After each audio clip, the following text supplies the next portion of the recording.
Hey everyone, it's Wednesday night. You know what that means. We are Top Rope Tokes here to talk to you about AEW Dynamite. I'm just saying that guy over there. Range of motions. Um,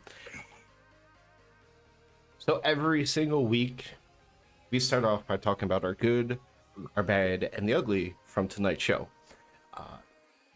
Do you have an ugly that comes to mind? Do I have an ugly that comes to mind? Because if not, I have a very good joint one, and it's a nice way to start just by kind of honoring something. hmm I don't really have a good ugly So today. ugly would be the unfortunate news that we got that wrestling legend Terry Funk has passed away. Mm, yeah. Felt like Yeah, rest in peace, Terry, man. feel like that's a good thing. It's worth mentioning. I know a lot of his career. Well, when we grew up watching wrestling, he was already an old man wrestling and doing things that were crazy by even those standards back Right. then. Right. Like he basically started hardcore. Early Or memories popularized it at least.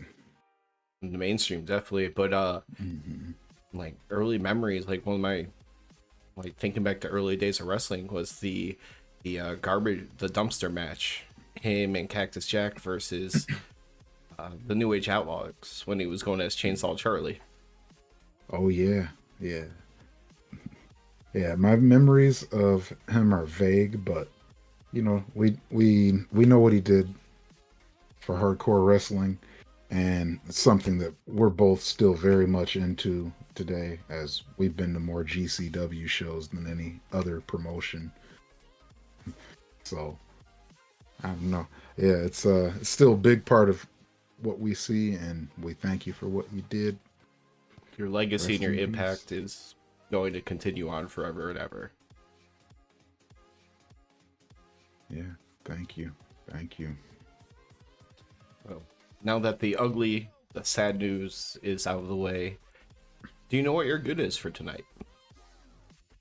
Absolutely. And just because I know what your good is, I am going to go with my other option, which was Santana and Ortiz are back. I was gonna say if you took it, I'm like I still have another one. Yeah, I got to see Santana and Ortiz, and that whole are they going to be friends? Can they coexist? It seems like they're going to be able to, because I don't think they'd be in a match together if they weren't able to coexist at least. Which is crazy because the last time that they teamed together, the last time Santana wrestled in AEW, you Yeah, want to talk there about was. coexisting, the team that they're going alongside with, BCC, was that last match, which the blood and guts that we were there for. Yeah, yeah. I didn't think about that until commentary mentioned it. That yeah, their last time out there together was against the BCC, and now they're with the BCC this time. My good, and we're definitely going to have to get into this in more detail of in a few minutes in a whole different video and everything. But everything tonight, my good was related to Nick Wayne, like just with the match. And then it got better and better and better. So my good is everything to do with Nick Wayne tonight.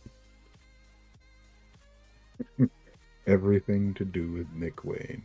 They've All done right. more for building Nick Wayne tonight than they did for Brian Cage, AR Fox, um, Action and Freddy. Like they did so much just to build him into somebody that's gonna matter down the line, and even right now tonight. Yeah, yeah, that was. I think that was my favorite match tonight. I was surprised.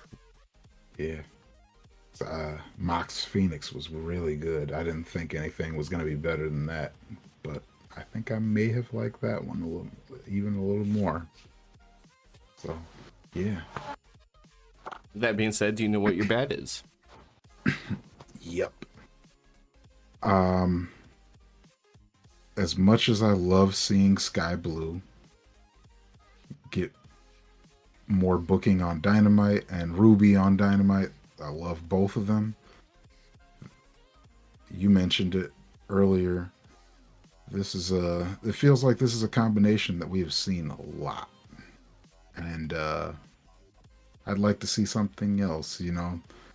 Or at the very least, maybe see Chris Statlander show up. Seeing as how they kept mentioning how Ruby was interested in the TN or the TBS title, like could have done something, something with it. But it's just another Sky Blue loss to the Outcasts.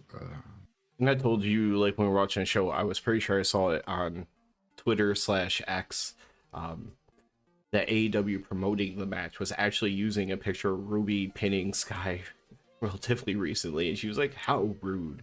Because yeah, you look back at the last like 3 months, and it's like 10 different matches for Sky Blue that involve somebody from the Outcasts. Yeah, and she has lost to all of them. She is, she's been on the winning side of some tag matches, but Like it's her recent basically the match. same. Yeah, that one match, I should say, but it's basically just been Sky Blue losing to the Outcasts for months, and I think you should give Sky Blue a win eventually if this is supposed to be some kind of rivalry thing. So for my bad, it's nothing like overly huge or critical. I can't like in a normal aspect, but the show was supposed to start off with the Elite versus Bullet Club Gold. That is a match that people want. So I guess in a story perspective, it makes sense that you don't necessarily give it to them yet and you try to build to something bigger. Yeah, But your kickoff the show is supposed to be a hot start and everything. But for that match to not actually be a match whatsoever, I mean, great. I got to see a bunch of people I like do stuff in the ring together, but it ended up just being a complete angle.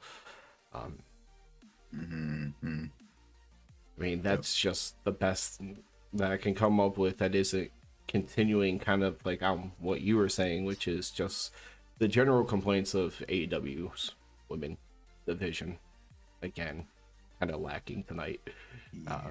But I didn't want to pile on too much onto yours. Yeah. Yeah, but I mean they're giving Ruby wins so that she's legitimate for All Out against Chris Statlander.